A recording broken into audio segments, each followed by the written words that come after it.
Chapitre 16 où Fix n'a pas l'air de connaître du tout les choses dont on lui parle. Le Rangoon, l'un des paquebots que la Compagnie péninsulaire et orientale emploie au service des mers de la Chine et du Japon, était un steamer en fer à hélice, jaugeant brut 1770 tonnes et d'une force nominale de 400 chevaux. Il égalait le Mongolia en vitesse, mais non en confortable. Aussi Miss Aouda ne fut-elle point aussi bien installée que l'eût désiré Phileas Fogg. Après tout, il ne s'agissait que d'une traversée de 3500 milles, soit de 11 à 12 jours, et la jeune femme ne se montra pas une difficile passagère. Pendant les premiers jours de cette traversée, Miss Aouda fit plus ample connaissance avec Phileas Fogg. En toute occasion, elle lui témoignait la plus vive reconnaissance. Le flegmatique gentleman l'écoutait, en apparence au moins, avec la plus extrême froideur, sans qu'une intonation, un geste décelât en lui la plus légère émotion. Il veillait à ce que rien ne manquât à la jeune femme. À de certaines heures, il venait régulièrement, sinon causer, du moins à l'écouter. Il accomplissait envers elle les devoirs de la politesse la plus stricte, mais avec la grâce et l'imprévu d'un automate dont les mouvements auraient été combinés pour cet usage. Miss Aouda ne savait trop que penser, mais Passepartout lui avait un peu expliqué l'excentrique personnalité de son maître. Il lui avait appris quel gageur entraînait ce gentleman autour du monde. Miss Aouda avait souri, mais après tout, elle lui devait la vie, et son sauveur ne pouvait perdre à ce qu'elle le vit à travers sa reconnaissance. Miss Aouda confirma le récit que les guides hindous avaient fait de sa touchante histoire. Elle était, en effet, de cette race qui tient le premier rang parmi les races indigènes. Plusieurs négociants parsis ont fait de grandes fortunes aux Indes dans le commerce des cotons.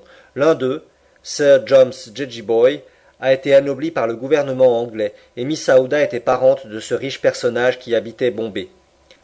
C'était même un cousin de Sir Jejeeboy, l'honorable Jeji, qu'elle comptait rejoindre à Hong Kong. Trouverait-elle près de lui refuge et assistance? Elle ne pouvait l'affirmer, à quoi Mr. Fogg répondait qu'elle n'eût pas à s'inquiéter, et que tout s'arrangerait mathématiquement. Ce fut son mot.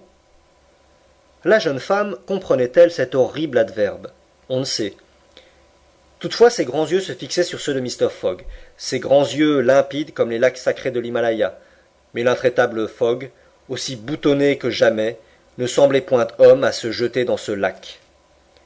Cette première partie de la traversée du Rangoon s'accomplit dans des conditions excellentes. Le temps était maniable, toute cette portion de l'immense baie que les marins appellent les brasses du Bengale se montra favorable à la marche du paquebot. Le Rangoon eut bientôt connaissance du Grand Andaman, la principale du groupe, que sa pittoresque montagne de Saddle Peak, haute de 2400 pieds, signale de fort loin aux navigateurs. La côte fut prolongée d'assez près. Les sauvages papouas de l'île ne se montrèrent point. Ce sont des êtres placés au dernier degré de l'échelle humaine, mais dont on fait à tort des anthropophages. Le développement panoramique de ces îles était superbe. D'immenses forêts de lataniers, d'arecs, de bambousiers, de muscadiers, de tecs, de gigantesques mimosées, de fougères arborescentes couvraient le pays en premier plan, et en arrière se profilait l'élégante silhouette des montagnes. Sur la côte pullulaient par milliers ces précieuses salanganes dont les nids comestibles forment un mets recherché dans le céleste empire. Mais tout ce spectacle varié, offert au regard par le groupe des Andaman, passa vite, et le Rangoon s'achemina rapidement vers le détroit de Malacca qui devait lui donner accès dans les mers de la Chine. Que faisait pendant cette traversée l'inspecteur Fix, si malencontreusement entraîné dans un voyage de circumnavigation? Au départ de Calcutta, après avoir laissé des instructions pour que le mandat, s'il arrivait enfin, lui fût adressé à Hong Kong, il avait pu s'embarquer à bord du Rangoon sans avoir été aperçu de Passepartout, et il espérait bien dissimuler sa présence jusqu'à l'arrivée du paquebot. En effet, il lui eût été difficile d'expliquer pourquoi il se trouvait à bord sans éveiller les soupçons de Passepartout qui devait le croire à Bombay. Mais il fut amené à renouer connaissance avec l'honnête garçon par la logique même des circonstances. Comment? On va le voir.